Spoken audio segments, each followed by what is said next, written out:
हम अपने संबंधों के साथ जीते हैं, उत्सव मनाते हैं, खेलते हैं, खाते हैं, आनंद मनाते हैं।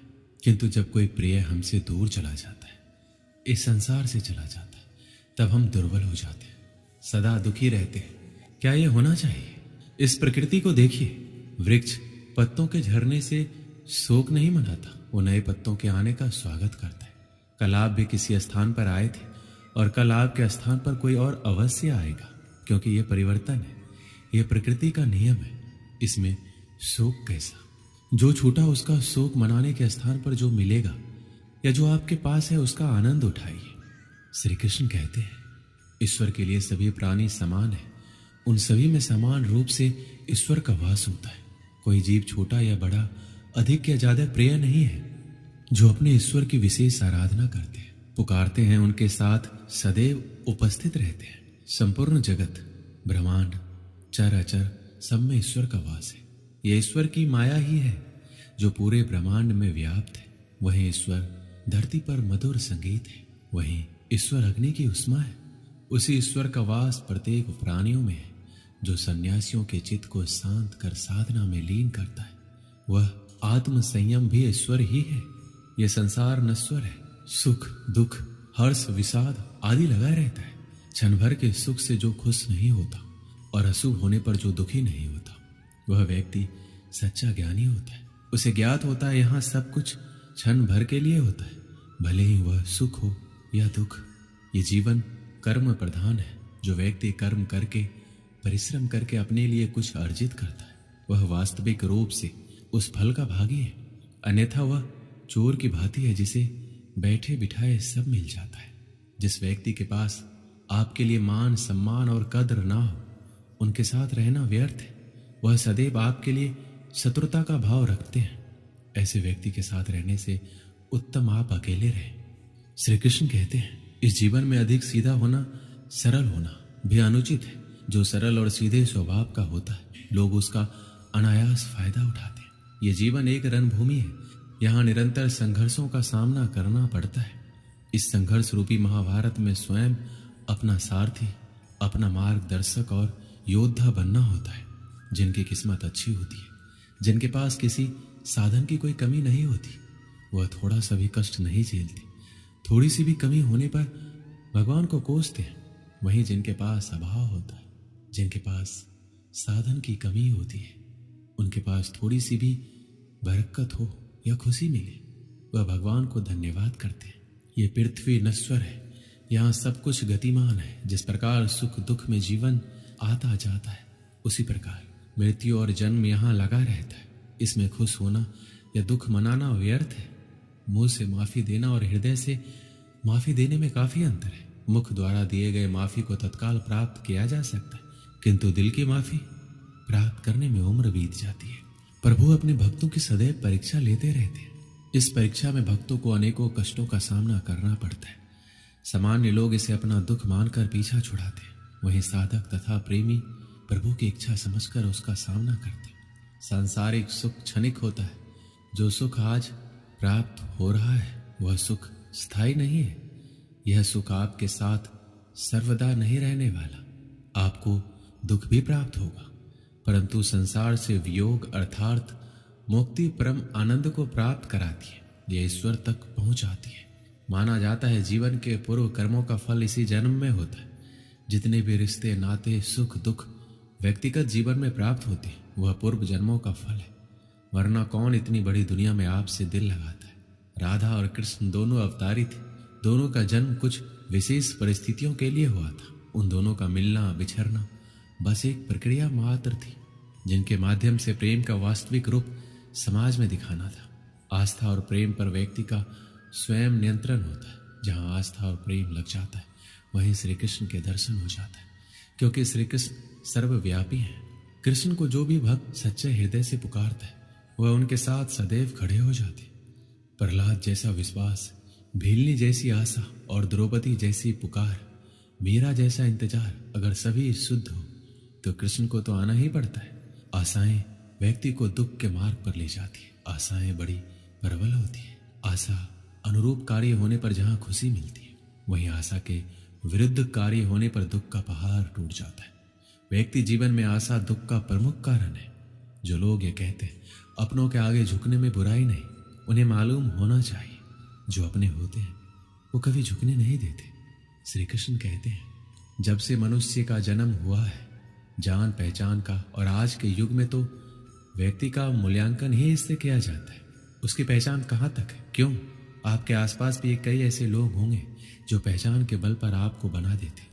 ऐसे कई लोग होंगे जो पहचान से काम पा लेंगे, धन अर्जित कर लेंगे। किंतु आप तनिक सोचिए, क्या ये ठीक है? पहचान से मिला काम आपके साथ तब तक रहेगा जब तक आपके उनसे मधुर संबंध होंगे, जब तक आपके उनसे मधुर संबंध होंगे। संबंधों में खटास आई और काम निकल गया हाथ से, तो अब क्या किया जाए? इसका उत्तर है काम। अपना काम पूरे मन से करो, अपना काम निश्चल से करें, क्योंकि पहचान से मिला काम अधिक समय तक नहीं टिकेगा, किंतु काम से मिली पहचान युगों युगों तक टिकेगी। श्री कृष्ण कहते हैं जीवन में कुछ कर दिखाना है, आकाश की वो सीमा छूनी है जिसे छूने के विषय में आप कभी सोच नहीं सकते। तो अपने भीतर से ये 3 गुण अर्जित कीजिए।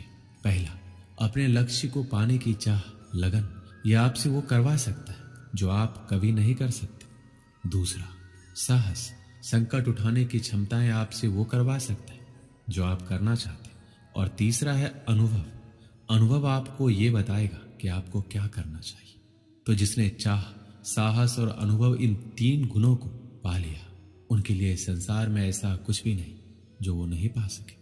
स्वप्न और लक्ष्य कितने समान लगते हैं। इन दोनों की व्यक्ति कल्पना करता है, इन दोनों को व्यक्ति पाना चाहता है, और ये दोनों पूर्ण हो तो व्यक्ति स्वयं को भाग्यशाली भी समझता है। किंतु इन दोनों में अंतर है। अंतर यह है कि स्वप्न के लिए बिना मेहनत की नींद चाहिए और लक्ष्य के लिए बिना नींद की मेहनत। जो व्यक्ति स्वप्न में देखने में रह जाता है, उठने के पश्चात उसके हाथ खाली रहते, और जो व्यक्ति मेहनत करता है सोते समय उसके हाथ उसका लक्ष्य होता है। इसलिए यदि स्वप्न भी देखो तो लक्ष्य समझ के।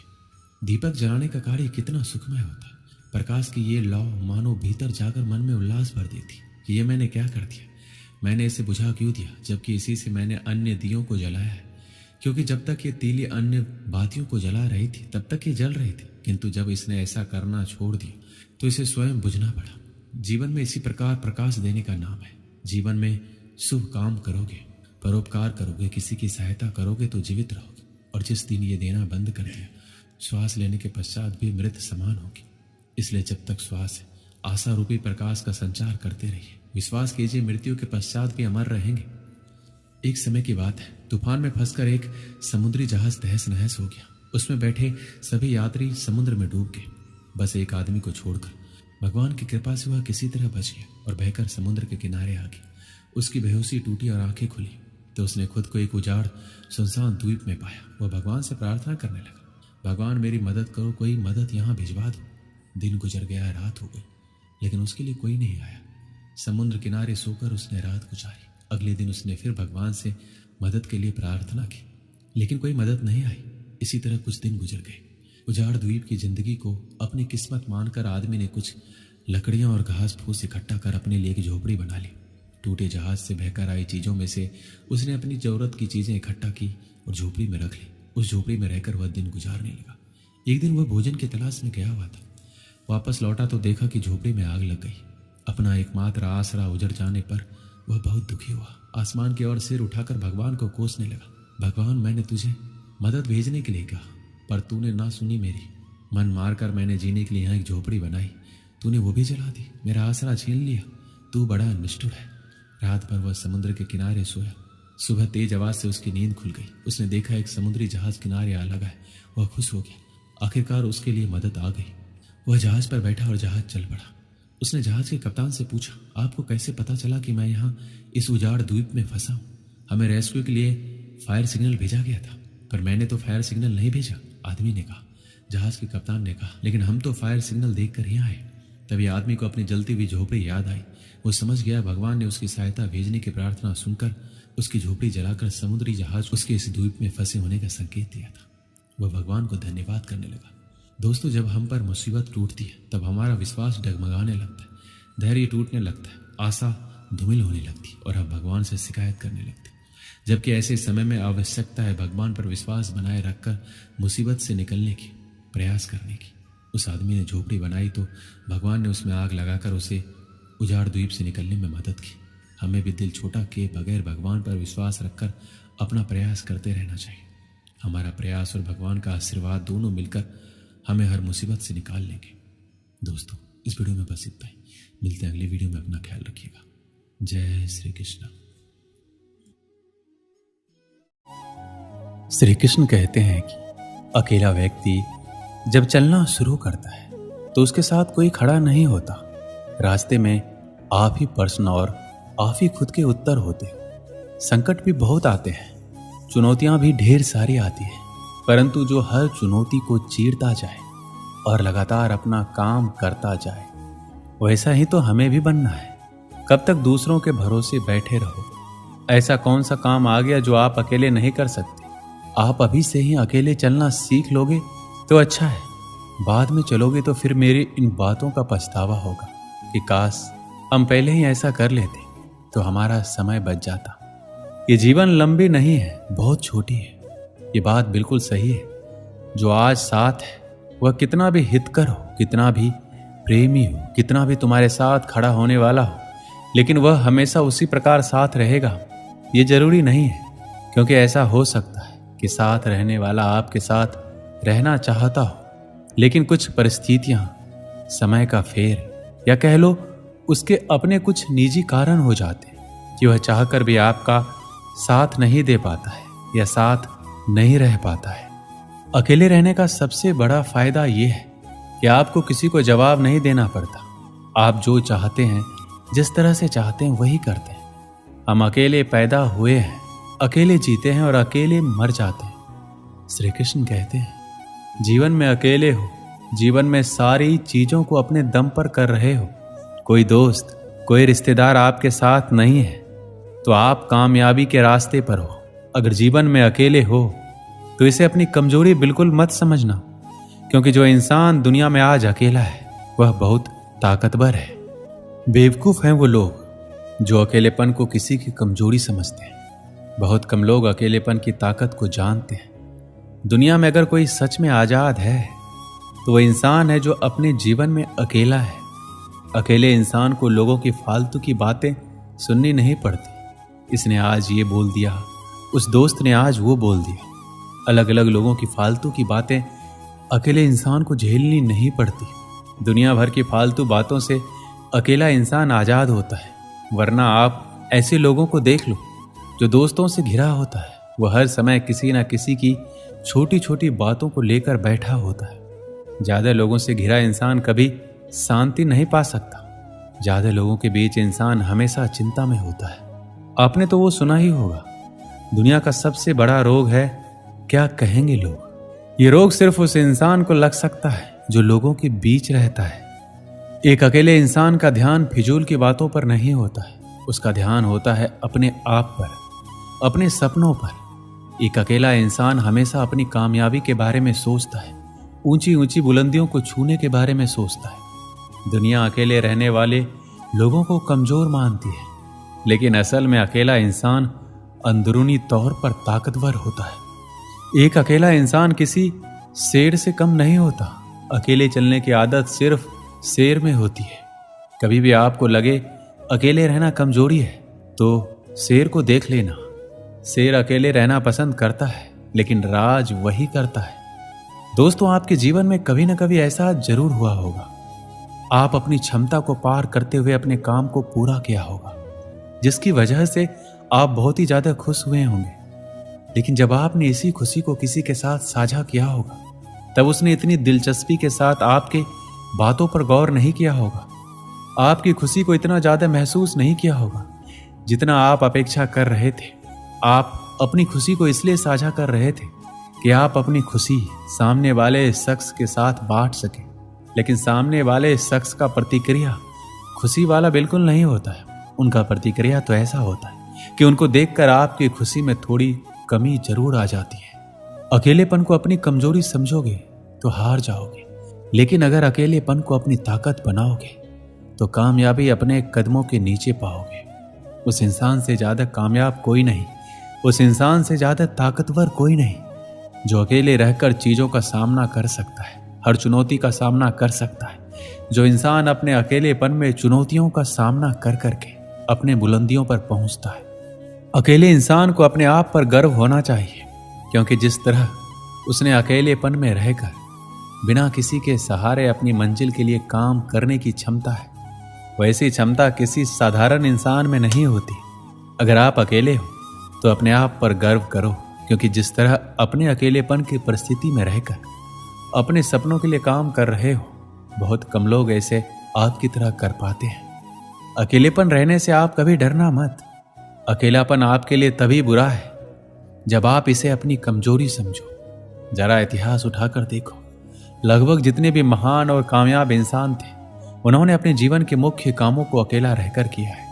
उन्होंने कभी अकेलेपन की शिकायत नहीं की। शुरुआत में हर इंसान अकेला चलता है। लोग तो उसकी कामयाबी और जज्बे को देखकर उसके साथ जुड़ ही जाता है। ये बात भी सच है कि दुनिया में हर चीज लोगों की मदद लेकर पाई जा सकती है, लेकिन लोगों की मदद लेकर पाई गई चीजें हमेशा किसी न किसी के एहसान तले दबाया करती है, और जिंदगी किसी के एहसान तले जीने से अच्छा है अकेले रहकर दुनिया में खुद के दम पर अपना नाम बनाया जाए, खुद के दम पर अपनी कामयाबी हासिल की जाए। एक समय की बात है, एक गांव था, वहां एक लड़का रहता था। उसका नाम श्याम था। श्याम एक गरीब परिवार से था। बचपन उसका खेलते कूदते बीत गया। श्याम जब थोड़ा बड़ा हुआ तो वह स्कूल जाने लगा। सरकारी स्कूल में जितना वह पढ़ सकता था वह पढ़ चुका था। श्याम अब शहर जाना चाहता था पढ़ाई के लिए। श्याम ने अपने पिता से कहा, मैं शहर जाना चाहता हूँ पिताजी, पढ़ लिख कर एक बड़ा इंसान बनना चाहता हूँ, आपका माँ का नाम रोशन करना चाहता हूँ। पिताजी ने कहा, देखो बेटा, हमारी गरीबी इतनी है कि हम तुम्हें शहर नहीं भेज सकते, लेकिन तुम्हारा सपना है तो हम उस सपने को टूटने नहीं देंगे। एक काम करो, हम लोग अपनी जमीन भी गिरवी रख देते हैं। श्याम इस बात से मान गया। जमीन गिरवी रखकर जो पैसे मिले, श्याम उस पैसे को लेकर शहर चला गया। श्याम अगले सुबह एक बड़े से कॉलेज में दाखिला ले लिया। उसके चेहरे में एक बहुत ही सुंदर चमक थी। अगले दिन श्याम सुबह उठकर फ्रेश होकर एक पुराना शर्ट और जींस पहनकर कॉलेज की ओर चल पड़ा। सभी बच्चे क्लास में आए, टीचर आए। श्याम आखिरी सीट में बैठा हुआ था। वह बाकी बच्चों को देखकर दंग रह गया। सब लोग अच्छे कपड़े पहने हुए थे, उनके पास अच्छे बैग थे, उनका रहन सहन श्याम से बिल्कुल अलग था। श्याम यह सब देखकर उदास हो गया। टीचर ने कहा, सब अपना परिचय दो। सब एक एक करके अपने बारे में बताने लगे, और जब श्याम को बोलना था तो टीचर ने कहा, तुम कहाँ से आए हो, किस तरह के कपड़े पहने हो। तब उस पर सब हंसने लगे। श्याम को इंग्लिश भी नहीं आती थी, इसलिए वह हिंदी में अपना परिचय दिया। इस बात को लेकर सब उसका मजाक उड़ाने लगे। गांव का है, गवार है, यह सब सुनकर श्याम डर सा गया था। उस दिन शुरुआत हुई अकेलेपन की। श्याम अपने कमरे में जाकर रोने लगा। उसे खुद की हालातों से नफरत होने लगी। श्याम अपनी गरीबी से नफरत करने लगा, पर करता तो क्या करता। श्याम को पता था उसके सपने बहुत बड़े हैं, चाहे जो भी हो जाए अपने सपनों को छोड़कर नहीं जा सकता। श्याम रोज क्लास जाता, वहां लोग उसका मजाक बनाते, चिढ़ाते। अकेले एक सीट में बैठकर श्याम मन ही मन रोता रहता। कोई भी उसका दोस्त नहीं था। इतने बड़े शहर में श्याम अकेला था। वह काफी परेशान हो गया था, हमेशा उदास रहता। एक दिन श्याम एक मंदिर में बैठकर रो रहा था। तभी एक बूढ़े व्यक्ति उसके पास आए और उन्होंने कहा, बेटा क्यों रो रहे हो। श्याम ने उन्हें सारी बात बताई। तब वो बोले, अरे बेटा, सबसे बड़ी ताकत मिली है तुमको। श्याम ने कहा, कुछ समझा नहीं मैं। तब वह बोले, बेटा वह देखो, वहां 5 लोग बैठकर पढ़ रहे हैं, उनको गौर से देखो। पढ़ कम और मस्ती ज्यादा कर रहे हैं, पर वहीं तुम अकेले बैठकर पढ़ रहे हो। तुम्हारी क्षमता उनसे कहीं ज्यादा है, तुम्हारा ध्यान उनसे कहीं ज्यादा मजबूत है। हर कोई अकेले नहीं रह सकता। ये एक ऐसी शक्ति है जिसका उपयोग करके आप महान व्यक्ति बन सकते हैं। तुम्हें तुम्हारे हालातों ने दिया है अकेलापन, उसका फायदा उठाओ, रो मत। ये एक हथियार है जिसके प्रयोग से तुम अपने सपनों को बना सकते हो। ये कठिन है, मैं मानता हूं, पर यही है जो तुम्हें भटकने से रोक पाएगा। हम पूरी जिंदगी ना जाने कितनों के साथ रह रहे हैं, लेकिन सुकून तभी मिलता है जब हम अकेले होते हैं, जब हम खुद को जान पाते हैं, अपनी शक्तियों को समझ पाते हैं। इसलिए तुम अपने लक्ष्य की ओर मेहनत करते रहो। समय ने तुम्हें अकेला किया है तो वह कल तुम्हें करोड़ों लोगों के बीच में खड़ा करेगा, और वह करोड़ लोग सिर्फ तुम्हें देखने के लिए वहां खड़े होंगे। श्याम ने कहा, धन्यवाद मुझे और मजबूत बनाने के लिए। उसके बाद श्याम ने बहुत मेहनत किया और हमेशा खुशी से रहा और एक बड़ा आदमी बन गया। इसलिए दोस्त बनाओ या ना बनाओ, पर अकेले रहना सीख लो। यकीन मानो वही असली खुशी है। दोस्त जो भी अपने जीवन में अकेले हैं, यकीन मानो आपके पास जीवन का सबसे बड़ा हथियार है। इसका इस्तेमाल करके अपने सपनों को अपना बना लो। दोस्तों, इस वीडियो में बस इतना ही। मिलते हैं अगली वीडियो में। अपना ख्याल रखिएगा। जय श्री कृष्ण। श्री कृष्ण कहते हैं कि इंसान को धैर्य रखना चाहिए, चाहे कुछ भी हो। धैर्य से ही हर चीज का समाधान होता है। समय व्यक्ति को आगे बढ़ना सिखाता है। समय के साथ इंसान को आगे बढ़ते रहना चाहिए। लोगों की बातों को ध्यान ना देने से अच्छा है निरंतर कर्म करते रहना चाहिए। कर्मों से ही व्यक्ति महान बनता है। परिस्थिति को लेकर नहीं बैठना चाहिए, बल्कि इंसान आगे बढ़ते रहना चाहिए। व्यर्थ चिंता करने से अच्छा है अपने काम पर ध्यान दो। जिनका इस संसार में कोई नहीं होता, इनके सर पर हमेशा कृष्ण का हाथ होता है। जीवन में परिस्थितियां चाहे कितनी भी विपरीत हो, इंसान के साथ जो कुछ भी होता है अच्छे के लिए होता है। जिसने एक बार मन में हारने का सोच लिया, उसे कोई नहीं जिता सकता। उसका हारना पक्का होता है। जो अपने मार्ग से भटक जाते हैं, उन्हें श्री कृष्ण रास्ता दिखाते हैं। परिस्थितियों से कतराना नहीं चाहिए, बल्कि उनका डटकर मुकाबला करना चाहिए। निरंतर कर्म करना व्यक्ति का धर्म होता है। कर्म से ही इंसान कर्मवीर बनता है। जिंदगी के हाथ नहीं होते, लेकिन कभी कभी वो ऐसा थप्पड़ मारती है जो पूरी उम्र याद रहता है। श्री कृष्ण कहते हैं, बहुत तकलीफ देता है वो जख्म जो बिना किसी कसूर के मिले हो। बोले गए शब्द, गुजरा हुआ वक्त और टूटा हुआ भरोसा कभी वापस नहीं आता। जो अंधेरे से गुजर चुके हैं, बस वही समझते हैं कि जब कुछ भी नजर ना आए तो क्या क्या दिखाई दे जाता है। लोग आपकी कदर तभी करेंगे जब आप उनको उन्हीं की तरह अनदेखा करना सीख जाओगे। कहाँ मिलता है कभी कोई समझने वाला, जो भी मिलता है समझा कर चला जाता है। श्री कृष्ण कहते हैं, अपनी कमियों पर भी नजर रखो। हर बार गलती दूसरों की नहीं होती। सपना हमेशा बड़े से बड़ा देखो। चांद नहीं मिला तो क्या हुआ, आसमान तक तो पहुंचोगे। जिंदगी ने एक बात जरूर सिखाई है कि मां के सिवा कोई अपना नहीं होता। जिसकी गलतियों से भी मैंने रिश्ता निभाया है, उसने बार बार मुझे फालतू होने का एहसास दिलाया है। क्रोध बुरा होता है, पर जहां जरूरत हो वहां दिखाना ही चाहिए। नहीं तो गलत करने वालों को एहसास कभी नहीं होगा कि वो गलत कर रहा है, और वो हमेशा आपके साथ वैसा ही व्यवहार करता रहेगा। ये दुनिया बड़ी मतलबी है। इससे अच्छाई की उम्मीद कभी मत करना। कोई भी यहां हमेशा के लिए साथ देने वाला नहीं है। अगर जिंदगी में आगे बढ़ना चाहते हो तो अकेले चलना सीख लो। रात को रोकर सोना और सुबह उठकर किसी को महसूस भी नहीं होने देना। जिंदगी ये हुनर भी सिखा देती है। अज्ञानी होना उतना शर्म की बात नहीं है जितना सीखने की इच्छा ना रखना। किसी से प्यार करो तो इतना करो कि जब भी वो तकलीफ में आए, सबसे पहले उसे तुम्हारी याद आए। खुद का मान चाहते हो तो औरों का भी मान रखो। कहने को अगर जीभ मिली है तो सुनने के लिए कान भी रखो। कुछ लोग हमसे फायदा उठाते हुए भी कुछ इस तरह से पेश आते हैं जैसे हमसे फायदा उठाकर भी वो हम पर कोई एहसान कर रहे हैं। श्री कृष्ण कहते हैं, किसी के साथ गलती करके अपनी बारी का इंतजार जरूर करना। जो लोग दिल के अच्छे होते हैं, दिमाग वाले लोग उनका जमकर फायदा उठाते हैं। शब्द ही ऐसी चीज है जिसकी वजह से इंसान या तो दिल में उतर जाता है या फिर दिल से उतर जाता है। किसी का बुरा इतना ही करो कि जब वो खुद पर आए तो बर्दाश्त कर सको। जब तक तुम कुछ बनोगे नहीं, तब तक ना तुम्हें कोई इज्जत देगा, ना कोई तुम्हारी सुनेगा।